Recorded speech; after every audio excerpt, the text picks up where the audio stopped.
Okay, now I'm going to start to put this door in. I've already done some prep work.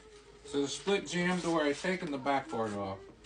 And on these to get apart, there's some staples on the one side, there's some screws on the other, and even a staple on the top that you got to remove from the center so the jam comes apart.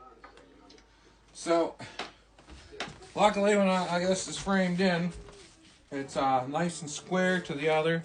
So if the stud was twisted some, I couldn't do this, but and there is like at least 3/4 of an inch of space for shims. So I've put in some 1/4 inch blocks here, right behind where the screws are for the hinge. So I'll put the door in.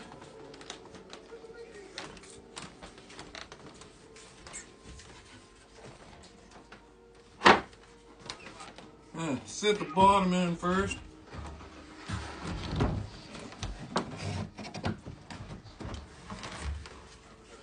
And just swing it up. Make sure you remove the plug in where the doorknob goes. So there it is, kind of temporary in the hole there.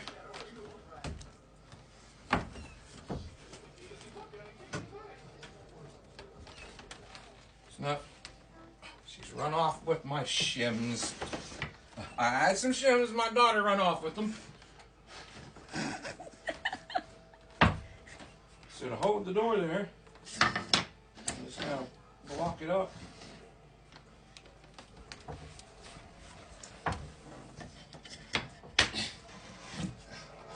Well, that should work.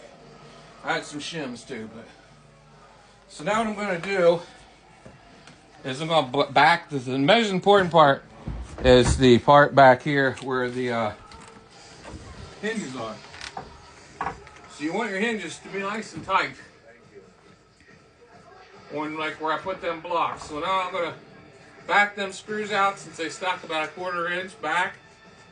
And I'll even take a screw out of each and put like a long 2 or 3 inch screw in place of that. And luckily the framing on the hinge side's nice and plumb, so that I don't have to really do much shimming. I just put them blocks out. So, okay, I'll go ahead now and remove those screws, find some other screws, stick in there. So I managed to find the shim that my daughter ran off with. Put some blocks and then shim it up so the top of the door is nice and tight against the drywall. You can throw a little clamp on here for some extra security. So I went and loosened up the screws in this top hinge and removed the top one. And unfortunately, there's a 3/4 inch screw, and 1/4 inch of it was sticking out. So now they apparently are making the frames only a 1/2 inch thick. They get cheaper and thinner every year. So anyway, I'm gonna pull the frame tight, squeeze it, get it good and tight, not drill a pilot hole just to help me get this screw started.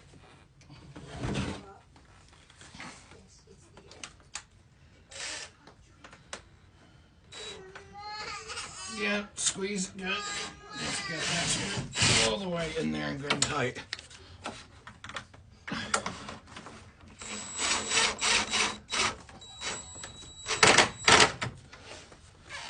These are number 9 construction screws. They don't fit totally flush. It looked like the head was the same size, but it must have been a tad bit bigger. There's a little gap. I think that'll still be fine. So I'm gonna go and take the bottoms out, reseat them again so they get into the little shim here. And I'm gonna put a 2.5 inch construction screw on each of these hinges, so the hinges are nice and tight to the frame.